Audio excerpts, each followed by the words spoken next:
Avec une population estimée à 2400 habitants, le village Titondi dans le district de Tiambandiassi, département de Pointe-Noire, autrefois coupé du reste du monde et des autres localités, est dorénavant connecté au réseau téléphonique grâce à cette antenne de téléphonie mobile inaugurée par le ministre en charge des postes et des télécommunications en présence du DG de l'ARPCE et des autorités départementales ainsi que locales.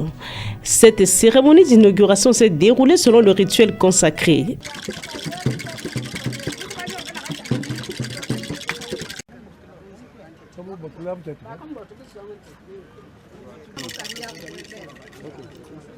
Honorable, Madame le...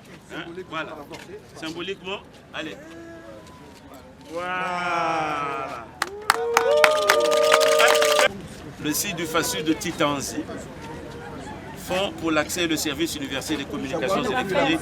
Les populations principaux bénéficiaires de cet outil de communication n'en reviennent pas, car ce qui était hier un rêve est devenu une réalité. C'est une grande joie pour nous. Qui avant, pour avoir ce réseau-là, il faut prendre 200 mètres, 100 mètres, chercher les montagnes, là où on pouvait trouver le réseau. Mais actuellement, là, même sur ton lit, tu es en train de téléphoner pour toi.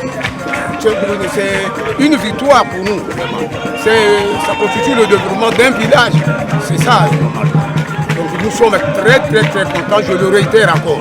C'est un bijou pour nous, nous allons garder ça longtemps. Parce que le réseau, c'est plus que même la nourriture. Tu peux dormir affamé, mais le réseau, même en Amérique, en France, partout, l'Angleterre pouvait téléphoner sur place. Vraiment, à l'époque, il faut envoyer des notes. Il faut envoyer le billet pour voyager, mais sur place, on est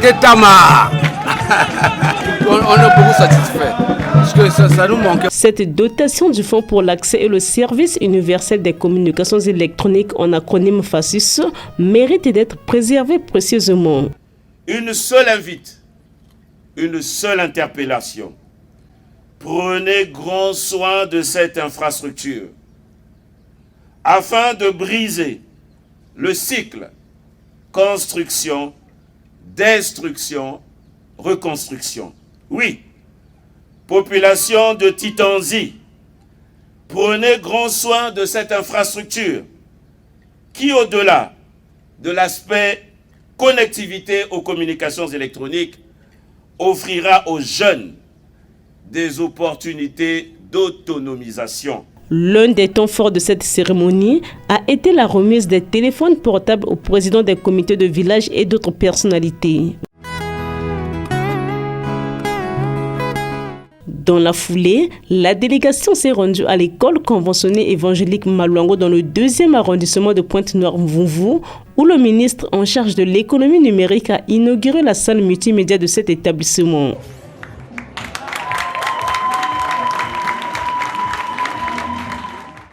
Dans un environnement où les nouvelles technologies de l'information et de la communication sont devenues la norme, la construction de cette salle est une nécessité. Je souhaite vivement que ce don contribue à améliorer, si besoin, la qualité de nos élèves en les rendant plus compétitifs grâce aux résultats de leurs recherches faites dans cette salle multimédia.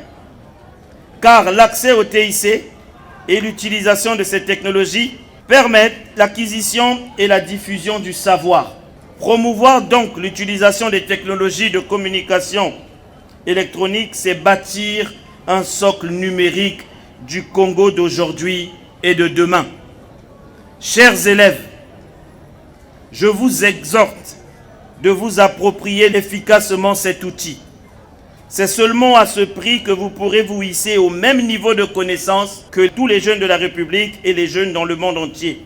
Les équipements installés dans cette salle vous permettront de lutter contre l'électronisme, qui est le manque de compétences en communication électronique et en technologie. En vous familiarisant avec l'outil informatique, vous approfondirez votre savoir, vos cours au travers de vos recherches et vous améliorerez ainsi votre culture générale. En pareille circonstance, les élèves ne peuvent nullement dissimuler leur satisfaction. Cette salle est un bel exemple de la constance et de la vitalité entre le gouvernement et le Fonds pour l'accès et le service universel des communications électroniques, ainsi FASUS. Il est aussi heureux de souligner qu'avec l'inauguration de cette salle, Nous, élèves, enseignants et personnels administratifs, pourront aussi y trouver un espace d'apprentissage. Bien avant d'effectuer le déplacement de Pointe-Noire, le directeur général de l'ARPSE et secrétaire du FASUS a eu droit à une visite inaugurale de la salle multimédia du lycée technique 5 février suivie d'un échange. Cette salle va nous permettre d'acquérir une bonne formation et même approfondir pour un jour être des cas de demain. Si vous gardez bien la salle, peut-être que d'ici 1 an, 2 ans, on rajoutera une autre salle. Mais si vous cassez, on passera. Parce qu'il y a beaucoup d'autres lycées et vous êtes le 19e lycée en 3 ans qui on installe. Vous ne pouvez pas imaginer la chance que vous avez d'avoir dans notre pays des opérateurs qui vous permettent d'être plus proches de la technologie. Il est venu ici à la fois pour nous faire un très très grand cadeau, un précieux cadeau. Il vient de nous offrir la salle multimédia, la bibliothèque numérique, la bibliothèque intelligente.